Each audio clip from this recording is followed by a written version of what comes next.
This is a display panel, but it's pixelated.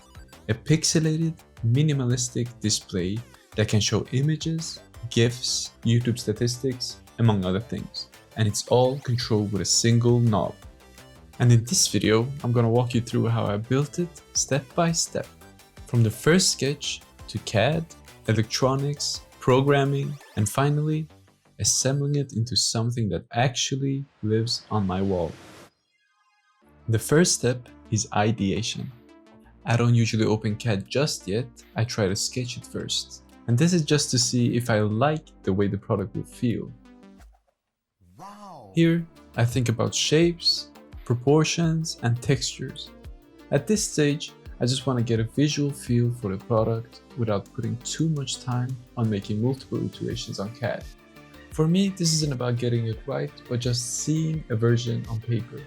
Once I had a rough direction, I used ChatGPT to help me see the design with some color and texture, but also to explore some other ideas. This way I can quickly make variations that would have taken me a much longer time to sketch manually.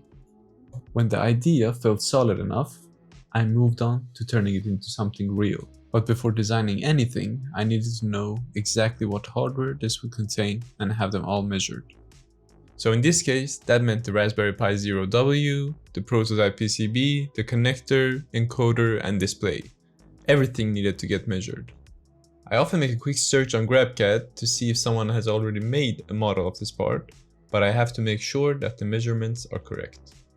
And for the models that don't exist on GrabCAD, I make it myself or just use the needed measurements without a whole model. But before getting started on the enclosure, I focused on the knob, because this is the only physical interaction you will have with the device. If this feels wrong, the whole product feels wrong. So to decide on the diameter of the knob, I looked around in the workshop and went with something that I felt had the right size. When I found what I was looking for, I went on to making a texture that easily could be gripped. So to get the feel right, I wanted to try out some different variations. I wanted some rounded details on the top surface, imitating how it would look like if this was manufactured with a lathe. So for the surface around the knob, I tried out having a rectangular pattern poking inwards. Although this looked quite alright on CAD, I knew that it would be worth having the details poking outwards as well. So I went on and made the same thing, but with the details protruding. After this was done, I prepared them in the slicer to get printed. My 3D printer has a glass build plate, and this makes the first layer get a shiny surface. So I wanted to explore and see how printing the knob in different orientations would affect the visuals.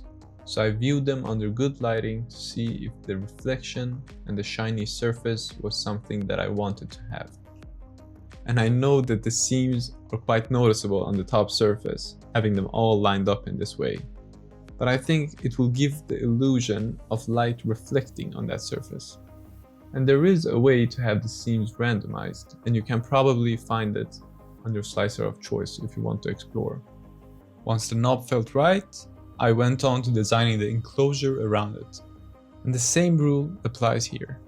I don't want a simple 3D printed box, but I want some texture and some interesting detail, still a minimalistic design. So I try out some different textures.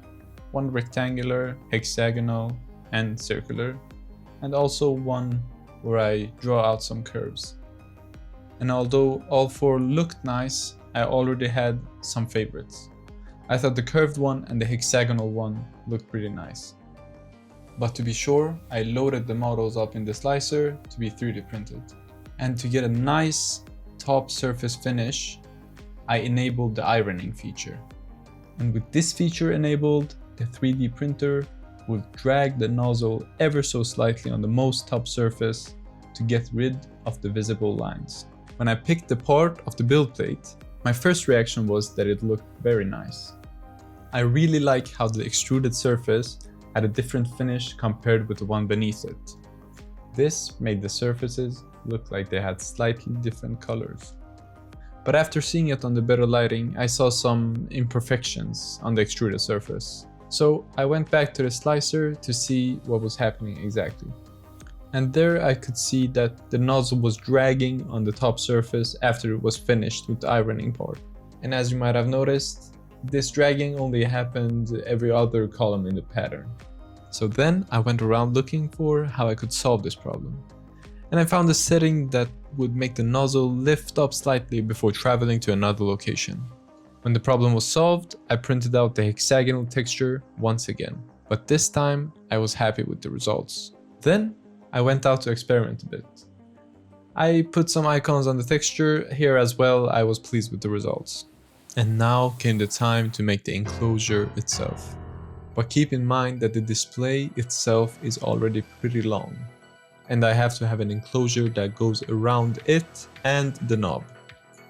So this made the enclosure a bit bigger than my 3D printer could handle. This meant that I had to divide the enclosure into 2 parts and make the intersection look intentional. I did this by switching between 2 textures at the seam, and by doing so, hiding it in plain sight, without any sanding or post procedure. And once I got the printer going, I moved on to the next step, the programming and electronics. So to get started, I have to flash the Raspberry Pi OS into a micro SD card. I chose to run the Pi in headless mode, meaning without a graphical user interface, a display and mouse. This takes off some load from the Pi and allows the resources to be used by other programs. When this was done, I inserted the micro SD card into the Pi and was ready to hook it up to the display. On the back of the display, there are 2 Hub 75 connectors, one for data output and one for data input. And we will use the one for data input. Then I quickly make sure that I have the right orientation on the Raspberry Pi. I do this by checking the voltage on the different pins. And figuring out the panel was easily done with the GitHub repo of HZeller. And by doing so, I could easily just follow the wiring table here and connect everything up. When the wiring was done, I powered the display and the Raspberry Pi and went on to running some example codes. I SSH into the Pi, download the packages and libraries that are needed, and run some example codes. These demos can easily be run by giving it the demo number, the amount of LEDs in the rows, and the amount of LEDs in the columns. You also have to specify how many panels you have connected in a chain. And after this, you can see a beautiful rotating square. And there are other demos that you can run as well. And now it was time to find some aesthetic and good looking images and GIFs for the panel. I was inspired to make my own pixel art, and I found a website that would allow me to do exactly this. So I found an image that I wanted my drawing to resemble, and then I started the process. This was actually a bit more fun than I anticipated, and I did end up doing a couple of more drawings behind camera. I used these images for my code and went on to making a PCB. This PCB is just for having strong connections between the display, Pi, encoder, and the power rail.